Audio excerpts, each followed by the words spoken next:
You know, the Crypt Keeper has been around for some time, but does anyone know just where the hell he came from? Well, today, Fright fans, all will be revealed when we take a peek behind the coffin and take a look at Tales from the Crypt's Lower Berth. The episode begins at a carnival, and who doesn't love a carnival, am I right? Like all carnivals, you have lots of fun games and attractions, but possibly the most important thing you need is a freak show. Yes, if you're not exploiting people with weird conditions, can you really call yourself a carnival? See Fanny the fat lady.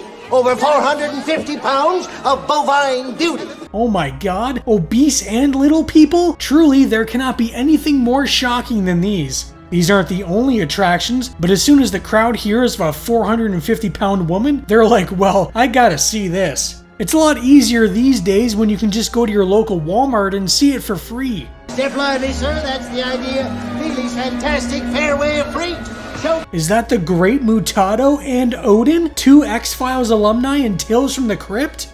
The real star of the show is Enoch, a man born with two faces who doesn't exactly get treated the best. While the fat lady is kind of fat, I guess, and the little people sure are little, Enoch is tossed in a cage ready to be put on display for the crowd of slack-jawed yokels.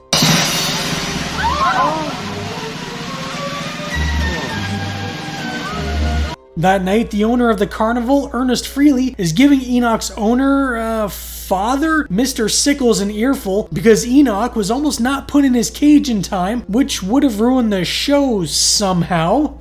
He's the only thing you got that's different. Enoch is special. Enoch is dying. Enoch's malformation hasn't given him much time left on this plane of existence, which is probably for the best, seeing as how I don't think either of these men have the best of intentions for him. Being locked up in a cage and put on display isn't much of a life.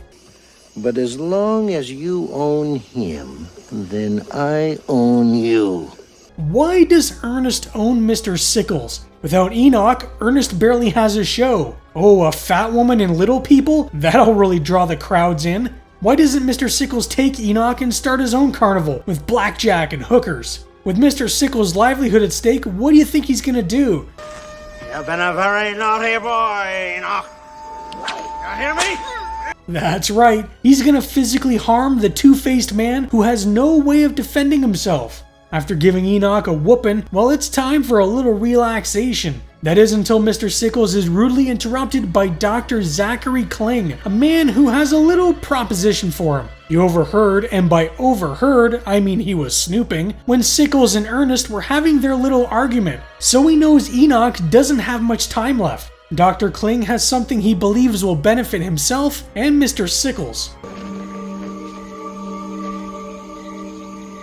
A mummy? He won a mummy in a card game, and now he thinks that Mr. Sickles and himself will be able to profit off it in the freak show. But why does he need Mr. Sickles? He could just lend it to the carnival himself and profit all the money. Even though he's staring at an ancient mummy, Mr. Sickles is more interested in the sweet scarab pendant that's hanging around its neck. What do you need me for? Why don't you go straight to Feely? See, that's what I was wondering too. There's something rather fishy about Dr. Kling, if that's even his real name, because he wants to keep a low profile while profiting off the mummy. But why? Mr. Sickles also asks about those jewels, but is told they're worthless and merely a prop. The men drink to their new arrangement, and the next day the mummy is put on display.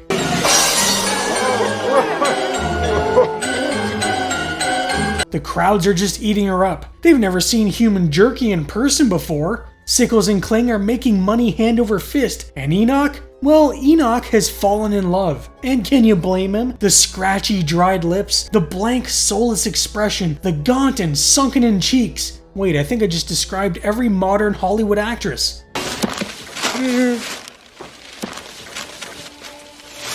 Oh god, there's nothing scarier than a little girl. Alright, maybe she's not so scary. I mean, she does pull back the curtain so Enoch can see the love of his life. The young girl gets scolded by her mother because how dare she treat this disgusting freak like a normal human being, but not before she can hand him her little doll. Mr. Sickles comes in calling Enoch a naughty boy and ready to beat him, despite Enoch not even doing anything. He's been sitting in a damn cage, what could he have possibly done?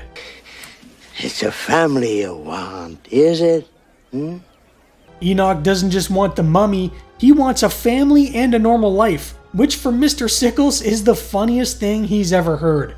Priceless Egyptian mummy stolen. But uh-oh, what's this? Looks like Dr. Kling lied when he said he won the mummy in a game of poker. No wonder he wanted to stay under the radar. Obviously, Sickles is pissed because this could come back and bite him in the ass.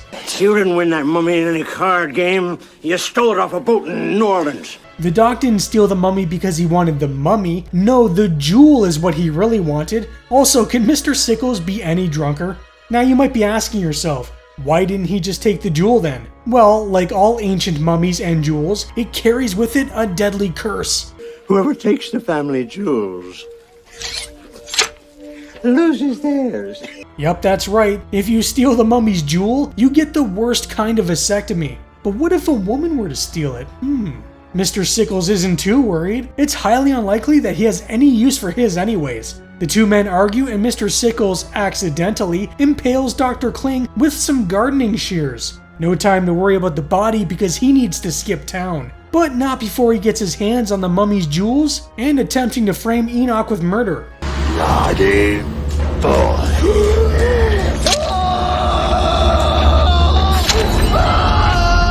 Later at the freak show, all seems well and good, except Enoch has gone missing and Mr. Sickles has taken the place of the mummy. A year later, the police want to have a little chat with Ernest because they found something that might interest him. Inside a cave lay the remains of Enoch and the mummy, and imagine the smell, good lord. But that's not all that resides inside that cave.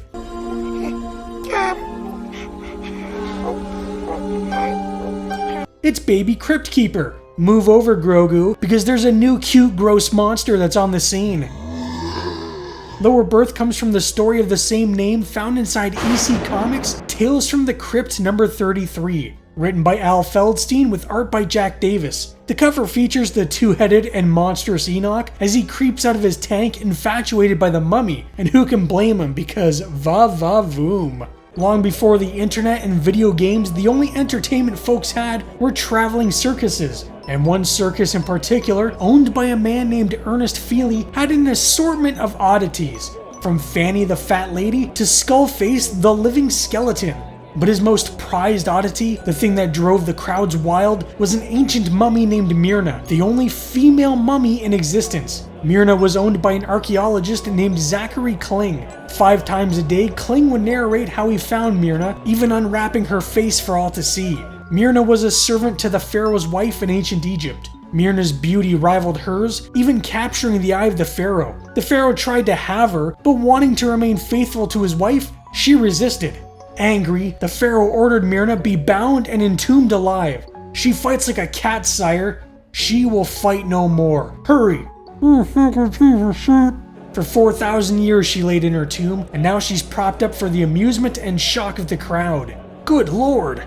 Myrna was a smash hit and talk of the town every time they ventured to a new city. And then the carnival arrived at the small Ozark settlement. There Mr. Feely was introduced to a Jeb Sickles, a self-proclaimed doctor who may have something that Feely might be interested in. He claimed an old woman begged and pleaded for him to help her son who was ill, but when Sickles was brought to the small cave where he was, her two-headed son was already dead. Sickles then did the honorable thing and took the body, preserving it in a vat of moonshine. Intrigued by this, Feely told Sickles to take him to this vat immediately. The two men looked down into the sill as the frozen eyes of Enoch looked up, from just under the surface of the moonshine. Feely then offers Sickles a deal. Let him exhibit Enoch and he'll pay him a healthy salary. The two men agree on the deal and Enoch is soon shown off to the horrified audience. Quickly, Enoch grew in popularity and it was decided that he would share the spotlight with Myrna the mummy, much to the chagrin of Kling. 5 times a day the crowd would gather and see the horrors of Myrna and Enoch, and 5 times a day Enoch and Myrna would see one another. Enoch became so popular that Feely decided to move Myrna out front and make Enoch the new star attraction. Now when Enoch was unveiled, he didn't see Myrna, and when Myrna had her face unwrapped, she no longer saw Enoch.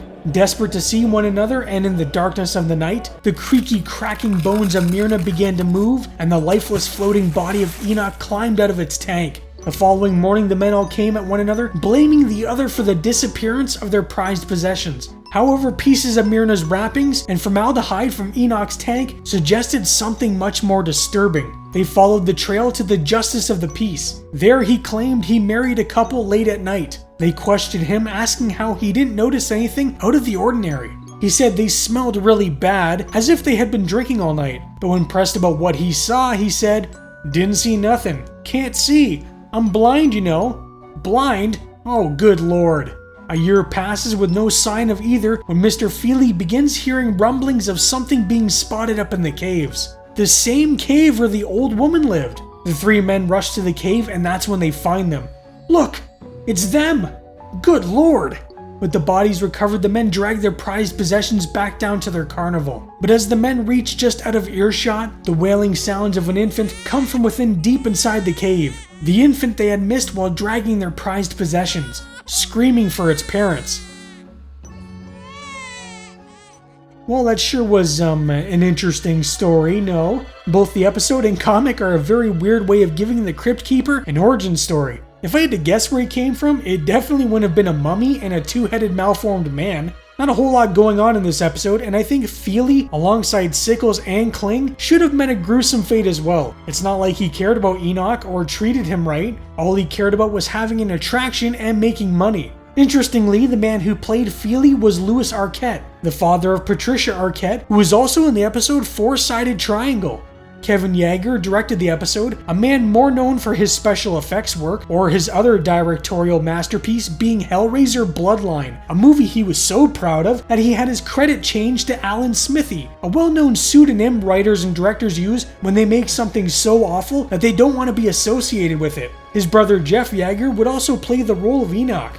This isn't a great one, but I thought it would be fun to see where the Crypt Keeper came from. Anyways, what do you think of Lower Berth? Let me know down in the comments. That's all for today, boils and ghouls, but hopefully I will see you in the next Tales from the Crypt video, and stay spooky!